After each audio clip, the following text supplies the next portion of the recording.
మా సోదరుడు BRS party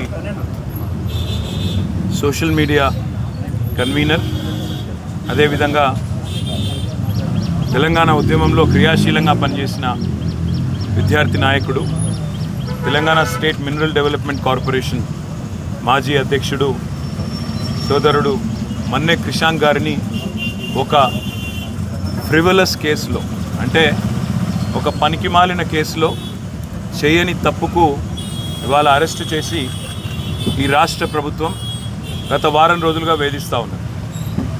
తప్పు చేసిన రేవంత్ రెడ్డి ఇవాళ బయట తిరుగుతూ ఉన్నాడు.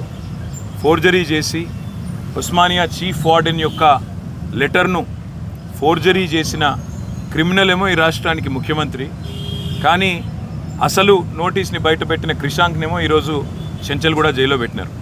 దీన్ని బట్టే చెప్పవచ్చు ఈ రాష్ట్రంలో వ్యవస్థ ఎట్లా పనిచేస్తూ ఉంది, ఈ రాష్ట్రంలో ప్రభుత్వ పనితీరు ఎట్లా ఉందో దీన్ని బట్టే చెప్పవచ్చు. ఇవాళ ఈ రాష్ట్ర ముఖ్యమంత్రిగా ఉన్న రేవంత్ రెడ్డి గారిని నేను అడుగుతా ఉన్నా, క్రిషాంక్ కనుక పెట్టిన సర్క్యులర్ తప్పైతే నేను ఇదే చెంచల్గూడ జైల్లో నేను జైలుకి పోతాను. ఒకవేళ నువ్వు పెట్టిన సర్క్యులర్ ఫేక్ అని మేము రుజువు చేస్తే నువ్వు జైల్లో కూర్చుంటావా అని చెప్పి నేను రేవంత్ రెడ్డిని అడుగుతా ఉన్నా. సిగ్గు లేకుండా చేసింది ఒక వెధవ పని, మళ్ళీ మీదుగా ఇవాళ మా సోదరుణ్ణి జైల్లో పెట్టి ఈ రకంగా ఇబ్బంది పెట్టడం, ఈ రకంగా కావాలని ప్రభుత్వంలో ఉన్నానని చెప్పి అధికార మదంతో అధికార యంత్రాంగాన్ని అడ్డం పెట్టుకునేదైతే చిల్లర రాజకీయం చేస్తున్నాడు రేవంత్ రెడ్డి. తప్పకుండా ప్రతిదానికి కూడా బదులు చెప్పే టైం వస్తుంది, ప్రతిదానికి కూడా మిత్తితో సహా చెల్లించే టైం కూడా వస్తుంది. ఒకటి మాత్రం పక్కా, ఇప్పుడే క్రిషాంక్ గారిని కలిసినాను నేను. చాలా ధైర్యంగా ఉన్నాడు, చాలా నవ్వుతూ చిరునవ్వుతో చెప్తున్నాడు, ఏం కాదన్నా, నాకేం పర్వాలేదు, నాకు ఉద్యమము కొత్త కాదు, కేసులు కొత్త కాదు, ఏం పర్వాలేదని చెప్తున్నాడు. చేయని తప్పుకు ఇవాళ వారం రోజులు జైల్లో ఉన్నా ఆయనలో ధైర్యం మాత్రం సడలేదు. ఆయన శ్రీమతి కూడా ఇక్కడే ఉన్నారు, సుహాసిని గారు, తను కూడా ధైర్యంగా ఉంది, తన కుటుంబం కూడా ధైర్యంగా ఉంది.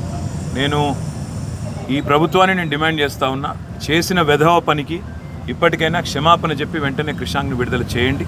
లేదా నిజంగానే రేవంత్ రెడ్డి నీకు దమ్ముంటే నువ్వు ముందుకు రా, ఎక్స్పర్ట్స్ ముందు పెట్టు, నువ్వు పెట్టిన సర్క్యులర్ పెట్టు, క్రిషాంక్ పెట్టిన సర్క్యులర్ పెడదాం, ఏది ఒరిజినల్లో తెలుద్దాం, ఏది డూప్లికేటు, ఏది ఫోర్జరీ తెలుద్దాం.